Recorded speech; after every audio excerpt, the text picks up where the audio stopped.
उस दिन मार्केट से दूर रहा जाए तो बेहतर है।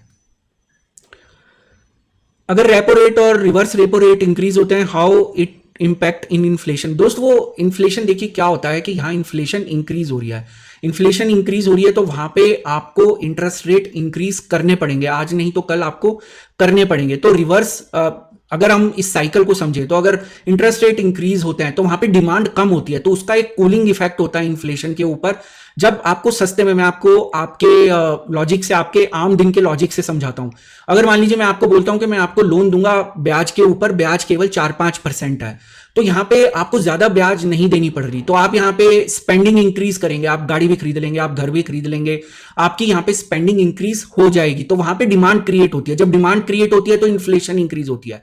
अब इन्फ्लेशन इंक्रीज होगी, तो इन्फ्लेशन इंक्रीज जब होती है तो इन्फ्लेशन को कूल डाउन करने के लिए इंटरेस्ट रेट इंक्रीज किए जाते हैं ताकि वहां पे डिमांड कम हो जाए। तो मान लीजिए इंटरेस्ट रेट हो गए 8% या 10%, तो वहां पे फिर कम लोग लोन लेना शुरू करेंगे, कम लोग लोन लेना शुरू करेंगे तो डिमांड जो है कम होगी, डिमांड कम होगी तो इन्फ्लेशन कम हो जाएगी। तो इसलिए कहा जाता है कि अगर ग्रोथ को बूस्ट करना है तो आपको इंटरेस्ट रेट कम करने पड़ते हैं ताकि ज्यादा लोग वहां पे चीजें खरीदें उनको कम रेट के ऊपर।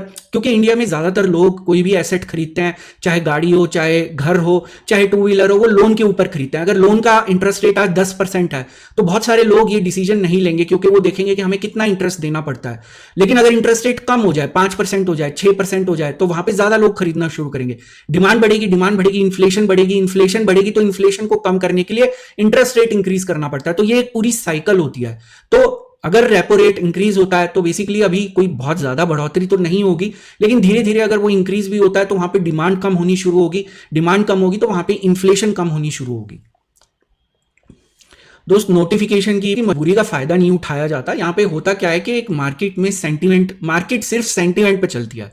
मैं आपको सिर्फ सेंटीमेंट्स की बात बताता हूं, ये एक परसेप्शन क्रिएट होती है कि अब जैसे परसेप्शन क्रिएट की जाती है या होती है वो हमारे ऊपर निर्भर करता है क्योंकि लोग उस चीज को वैसे ही देखते हैं।